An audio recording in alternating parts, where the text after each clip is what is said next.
8 exercises that the Japanese do before bed to double leg strength after 50.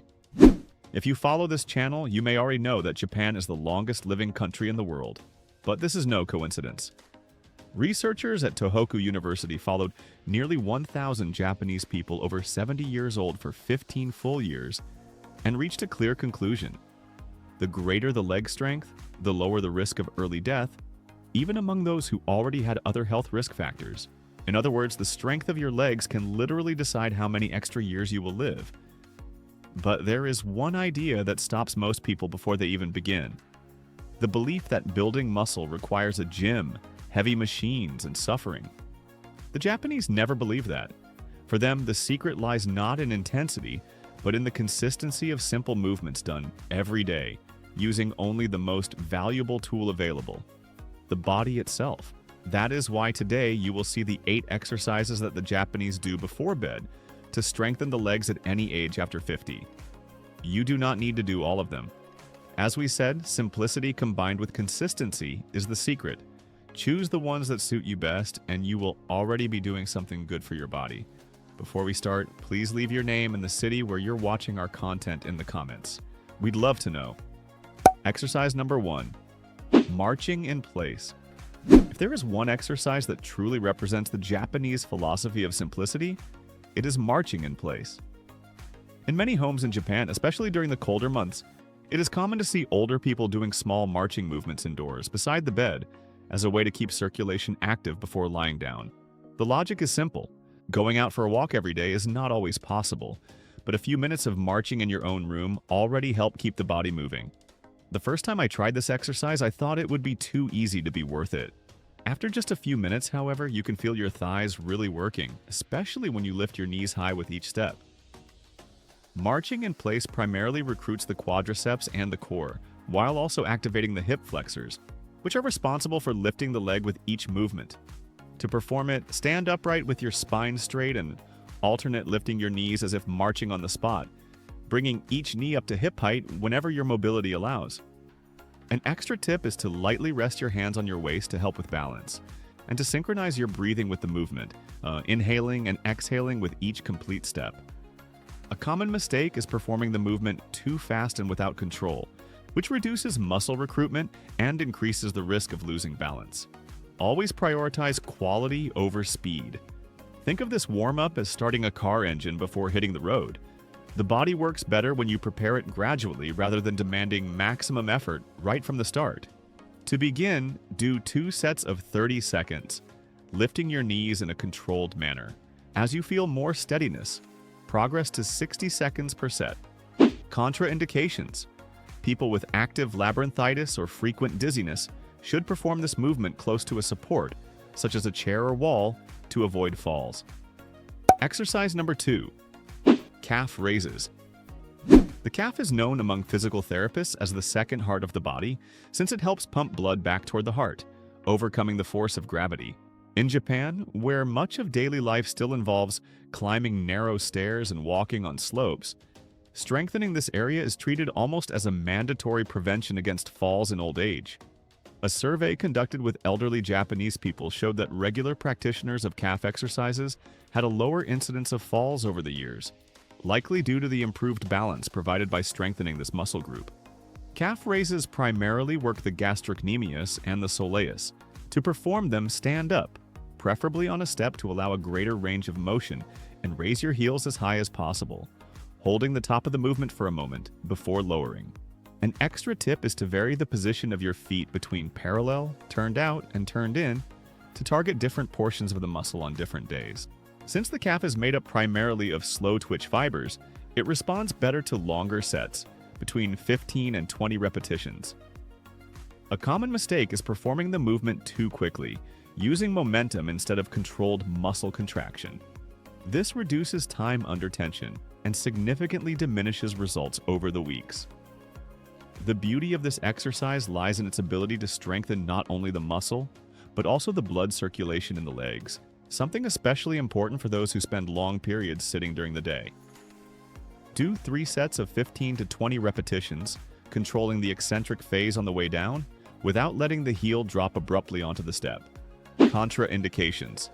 People with recent injuries to the Achilles tendon or acute ankle pain should avoid the step variation until cleared by a medical professional, opting for the flat ground version instead. Exercise number 3. Chair squat. In Japan, the ability to rise from a chair without using your hands is still used today as one of the informal functional health tests for older adults, and for good reason. This simple movement reveals a great deal about leg strength and the independence needed for everyday tasks. The chair squat primarily works the quadriceps and the gluteus maximus, with core involvement to maintain posture throughout the full range of motion. To perform it, sit on the edge of a sturdy chair with your feet flat on the floor at hip width. Lean your torso slightly forward and rise using the strength of your legs, avoiding pushing yourself up with your hands. When you include this movement in your evening routine, you are training exactly the movement pattern that best preserves independence as the years go by. Since rising from low surfaces is a daily task that demands real leg strength.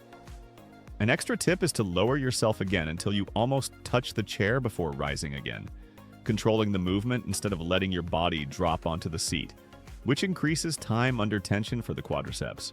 A common mistake is using arm momentum to stand up, which takes much of the work away from the legs and reduces actual strength gain over time. Another frequent error is positioning the feet too far from the body, which places unnecessary stress on the knees. Start with 2 sets of 8 to 10 repetitions, and as you gain confidence, increase to 3 sets of 12 to 15 repetitions, always prioritizing control over speed. If you still find the movement too demanding, a taller chair makes getting started much easier by reducing the range of motion without losing the correct movement pattern. Contraindications. People with acute knee pain should reduce the range of motion, lowering only halfway, and always keep the chair firm and stable throughout the entire exercise. Exercise number 4. Leg curl. It is important to make clear that the leg curl has nothing to do with the push-up that many people are familiar with. Here we are talking about a specific movement of bending the knee, bringing the heel toward the glute, and not pushing your own body up from the floor. This is one of the most frequently neglected exercises in training routines, since most people focus too much on the quadriceps and forget the hamstrings. This imbalance between the two muscle groups is one of the most common causes of knee injuries, especially among older adults. The leg curl directly works the hamstrings, which are responsible for both knee flexion and hip extension, making it essential to train both functions for complete muscular balance. To perform it, stand up, resting your hands on the back of a chair for balance, and bend one knee, bringing the heel toward the glute without moving the hip backward. An extra tip is to pause for 1 second at the highest point of the movement, increasing time under tension for the muscle. A common mistake is swinging the body to gain momentum, which shifts the focus away from the hamstrings and transfers the effort to the lower back. It is worth noting that even though it is a simple movement, it requires concentration to keep the hip still throughout the entire exercise. Do 2 sets of 10 to 12 repetitions for each leg, controlling the descent carefully. Contraindications. People with acute pain at the back of the knee should reduce the range of motion and avoid bringing the heel all the way to the glute. Exercise number 5. Elevated foot glute bridge. Few people know this, but the gluteus maximus is the largest muscle in the human body, and yet it is one of the most neglected in training routines, especially among men, who tend to focus almost all their attention on chest and arms. In Japan, bridge exercises with elevated support are widely used before bed, precisely because they can be done lying down without requiring any equipment other than a chair or the mattress itself to rest the feet on. The elevated foot glute bridge primarily works the gluteus maximus and the hamstrings, with the core acting as a stabilizer throughout the movement. To perform it, lie on your back, rest your heels on a chair or elevated surface, and lift your hips toward the ceiling, squeezing the glutes firmly at the top of the movement. An extra tip is to squeeze the glutes hard for 2 seconds at the highest point, before lowering again, increasing muscle recruitment in that area. A common mistake is lifting the hips too high, straining the lower back instead of keeping the work concentrated in the glutes and hamstrings. It is also common to see people pushing their body with the heels without actually contracting the target muscles. A well-developed gluteus maximus is also associated with a higher caloric burn after training, an effect known as excess post-exercise oxygen consumption, since it is the largest muscle in the body and requires a considerable amount of energy to recover. Do 3 sets of 12 to 15 repetitions, controlling both the upward and downward phases without letting the hips drop quickly between repetitions. For those who feel little glute activation at first, placing a light resistance band just above the knees helps direct muscle recruitment more effectively. Contraindications.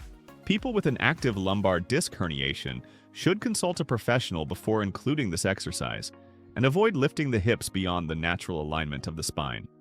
Exercise number 6. Tibialis raise.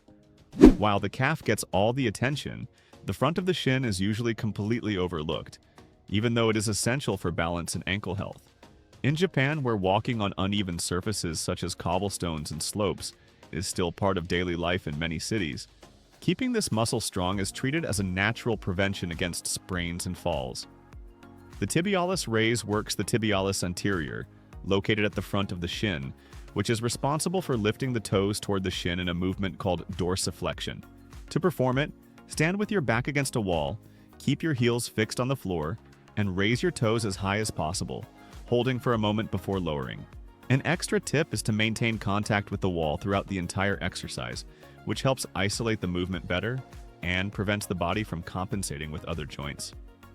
A common mistake is performing the movement with too little range of motion, barely lifting the toes, which significantly reduces muscle recruitment of the tibialis anterior. Another error is leaning the body weight too far back, taking some of the work away from the shin muscles. What many people do not know is that the tibialis anterior also acts as a stabilizer during walking, helping to prevent the foot from dragging along the ground after each step. Something that becomes increasingly relevant as the years pass. Do 3 sets of 15 to 20 repetitions with a controlled rhythm throughout each phase of the movement, holding the top of the contraction for 1 to 2 seconds. If you find it difficult to maintain balance in the first attempts, start with a smaller number of repetitions and gradually increase as the ankle gains more stability. Contraindications. People with recent fractures in the foot or ankle should wait for medical clearance before starting this exercise. Exercise number 7. Single leg balance. Balance tends to be one of the first physical qualities to deteriorate with advancing age, and it is also one of the easiest to train.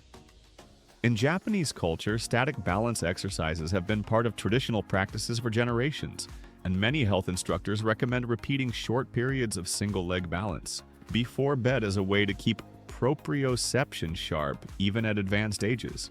This exercise primarily works the stabilizers of the ankle and the hip, along with the core, which is constantly engaged to keep the body aligned. To perform it, stand near a support such as a wall or chair, lift one foot off the ground, and maintain your balance for as long as possible before switching legs. An extra tip is to fix your gaze on a still point in front of you, which helps considerably with maintaining stability during the exercise. A common mistake is closing your eyes in the very first attempts, making the exercise unnecessarily difficult before even building a solid foundation of balance. Another error is resting the raised foot against the standing leg, which removes much of the real challenge from the exercise. You will know you are doing it correctly when you feel the small muscles around the ankle working to correct the body with each slight sway, a clear sign that the stabilizers are being recruited. Start by holding your balance for 20 seconds on each leg, and as you gain confidence, progress to 45 seconds per leg, always with the support nearby for safety. An interesting progression, once the exercise becomes easier, is to gradually reduce the support of your hands, using only one finger touching the wall instead of the whole hand. Contraindications. People with a recent history of serious falls or frequent dizziness should always keep their hands close to a firm support throughout the entire exercise. Exercise number 8. Wall sit. The wall sit is one of the most widely used exercises in strengthening programs for older adults precisely because it is extremely safe for the joints, even while placing considerable demand on the legs. In Japan, this isometric variation is frequently recommended for preserving the knee joints while still developing significant muscular endurance. Studies on isometric exercises in older adults indicate that sustaining static contractions like this one may contribute to small reductions in blood pressure over time, in addition to the leg strength gains. The wall sit primarily works the quadriceps in an isometric manner, with secondary involvement of the glutes. To perform it, press your back against a wall, slide your body down until your knees are close to a 90-degree angle, and hold that position for the designated amount of time.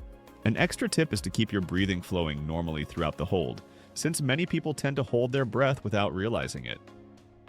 A common mistake is going too low in the very first attempts, pushing the knees beyond what the muscles can safely sustain at that stage.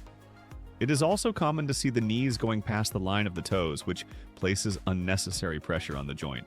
Remember that progression here is always measured in hold time, never in excessive depth, since the goal is to strengthen the muscles without compromising long-term knee health.